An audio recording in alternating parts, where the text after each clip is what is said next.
Welcome to Extraordinary. I'm your host, Ty Legend.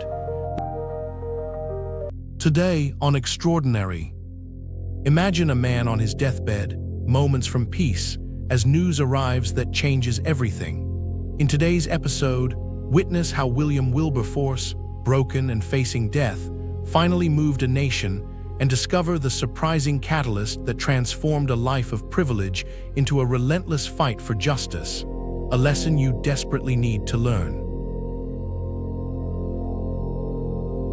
You might think you know what courage looks like, but until you've walked the razor's edge between comfort and conviction, you haven't truly understood its power. Picture a room, July 26, 1833. Dust motes dance in pale light filtering through heavy curtains. An old man lies dying, his breath shallow, a worn Bible clutched in trembling hands. William Wilberforce isn't just breathing his last, he's witnessing the culmination of a lifetime's impossible battle. Hull, England, 1759. A merchant's home bustles with life, but something is different about young William. Small, sickly, with eyesight so poor he sees the world more through sound than sight. While other children of privilege play and plot their social ascensions, William listens, really listens. He hears conversations about trade, about human beings bought and sold like cattle. Something inside him stirs, a sensitivity that will become his greatest weapon. Fast forward to university. William Wilberforce, the life of every party, witty, charming, a social magnet who could make anyone laugh. Yet beneath the surface, a profound restlessness churns.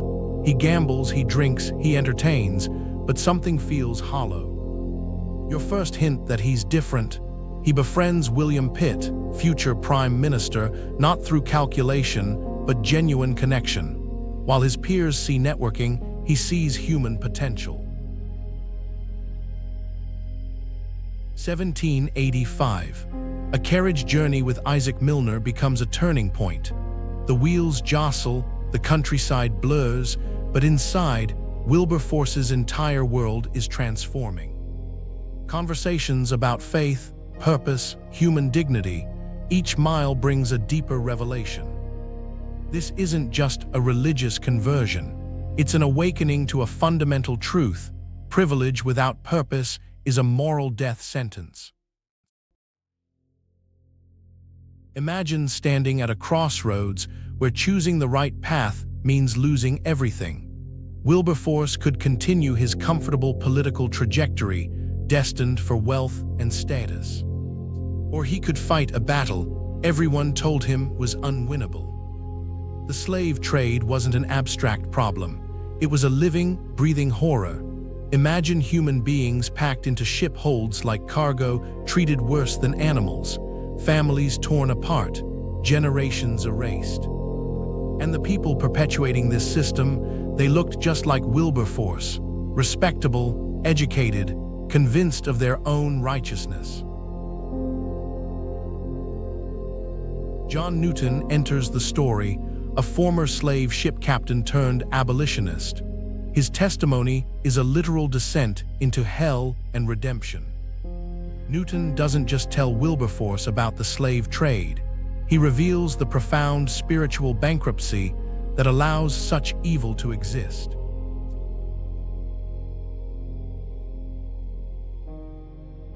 The Bible, once an ornamental object, suddenly becomes a roadmap. Wilberforce opens it not as a ritual, but as a revolutionary act. 1789. Wilberforce stands in Parliament. He speaks for 3 hours, detailing the brutality of the slave trade with a passion that makes hardened merchants squirm. This isn't a political speech, it's a moral indictment.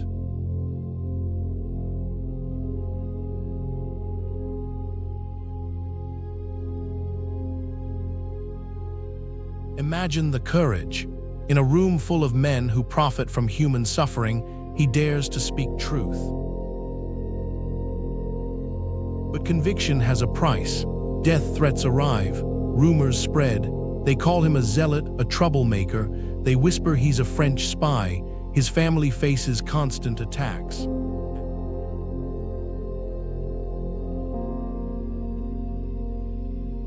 Yet Wilberforce does not break. Something deeper than social approval drives him, a moral compass that cannot be silenced. Would you have that strength to stand alone when everyone wants you to sit down? If you're enjoying Extraordinary, please like, subscribe, and scan the QR code for our free 7-day email course, The Breakthrough Blueprint. Turn setbacks into comebacks using tactics of great underdogs like Stephen Hawking and Lincoln. Now, back to the episode. Every battle has its darkest moment. For Wilberforce, it came not on some grand battlefield, but in the quiet desperation of repeated defeats. Year after year, he introduces the abolition bill. Year after year, it fails.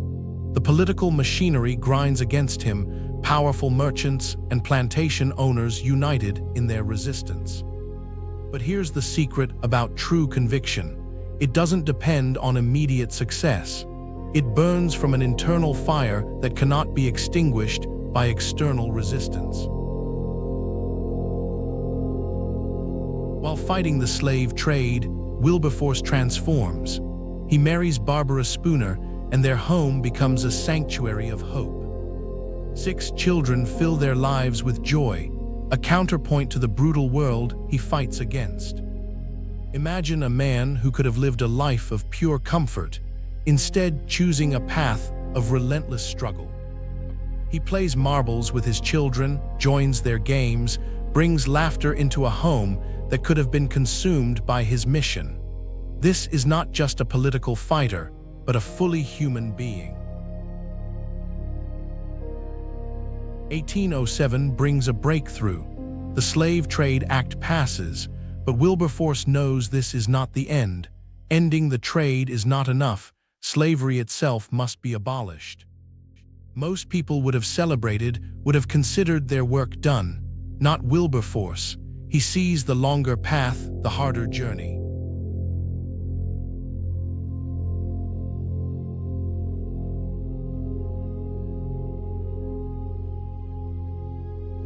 His body is failing, chronic illness, pain, constant attacks, but his spirit remains unbroken. Each setback becomes fuel for his next fight.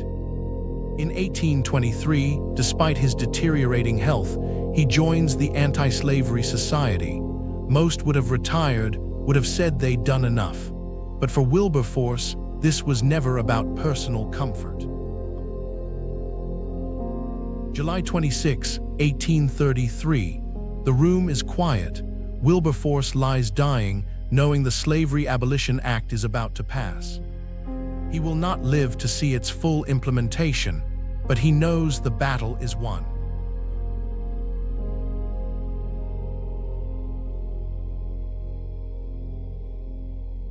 Imagine the scale of change. Over 800,000 slaves would be freed across the British Empire. A system that had existed for centuries, dismantled through the persistent courage of one man. But this story isn't just about William Wilberforce, it's about you. Your life is a battlefield, not of armies and nations, but of choices, moments where you can look away or stand up, where comfort beckons, but something deeper calls you to action. Wilberforce's life is not a historical artifact. It's a mirror reflecting your own potential for courage. Your convictions matter, not because they guarantee immediate success, but because they transform you. They create ripples far beyond what you can see in the moment. As the light fades in that room in 1833, something extraordinary happens. A man who could have lived a life of pure privilege has instead changed the moral landscape of an entire empire. His last act is not a grand speech, it's a quiet testament to persistent hope. Your challenge is simple. What injustice will you refuse to look away from? What battle will you fight not for immediate victory, but because it's right. Wilberforce's life proves one fundamental truth: courage is not the absence of fear, it's action in spite of it. Don't just remember his story, live it. On the next episode of Extraordinary, imagine trading the corridors of power for the quiet strength of rural America. After watching Wilberforce's relentless pursuit of justice, you might wonder, what happens when one person's late-life passion ignites a fire brighter than their youth? Next week, we'll meet an artist who picked up her paintbrush in her 70s, proving that success can bloom like a wildflower, unexpected yet undeniable. Please like, subscribe, and scan the QR code or follow the pinned link to get our free 7-day email course, The Breakthrough Blueprint. 7 days, 7 ordinary to extraordinary transformations. Rewrite your story using the exact frameworks that built empires from nothing. Click the video that just popped up to watch the next one in this series. Or for episode summaries, behind-the-scenes info, and more, go to daily8.com/EO. Thanks for watching.